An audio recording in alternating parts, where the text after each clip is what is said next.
Today I'm giving my presentation on my Hoyt bow. Hoyt was founded in 1942 by Earl Hoyt out of St. Louis, Missouri. This particular model is the Hoyt Factor 30.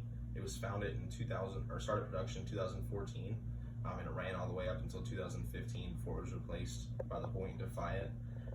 Bow retailed for $13.49 while it was in production. This particular bow, it's called the Hoyt Factor 30. It measures 30 inches from the bottom of the cam to the tip of the cam.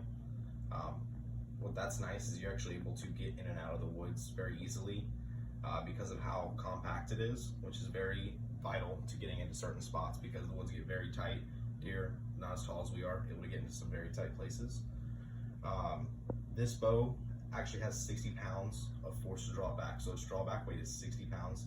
That's about average. Some bows go all the way up to 80 pounds. The minimum for deer hunting is 40 pounds. So like I said, this is right there in the middle. It does have 80% let off. Now what that means is that when I pull it back and I reach its drawback length, it's gonna actually be 80% less, which is 12 pounds. So that's very key when hunting. Sometimes deer walk out, you have to draw back when they're not looking at you so they don't see your movement.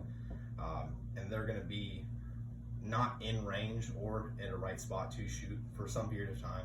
So 3 to 5 minutes, you can actually hold this bow back and not be shaking or make a bad shot still, just because of that 80% let off. Whereas if you didn't have that, you could probably hold it 15, maybe 30 seconds. When this bow does shoot, it has an FPS, which is feet per second, of 332. That's actually pretty quick because the fastest on record is 370, which is made by a bow that was going for the record of just that. So 332 is very quick, and that's going to be vital to making a good shot and making an ethical shot on an animal. The drawback length on this bow is 29 inches. Now how they measure that, that's actually specifically for me. They measure that, they take your wingspan from the tip of your finger to the tip of your finger, and they divide it by 2.5. So that's where I got to 29.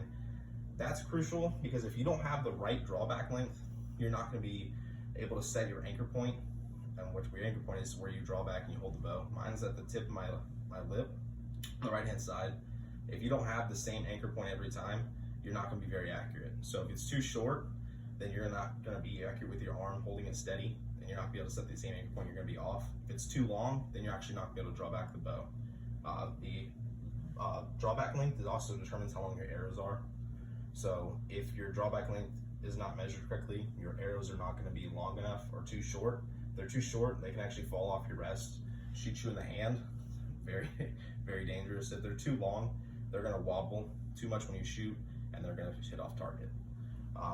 This bow is camo and designed specifically for hunting. Deer hunting is what I do with it. Now, is there any further questions? No. Thank you.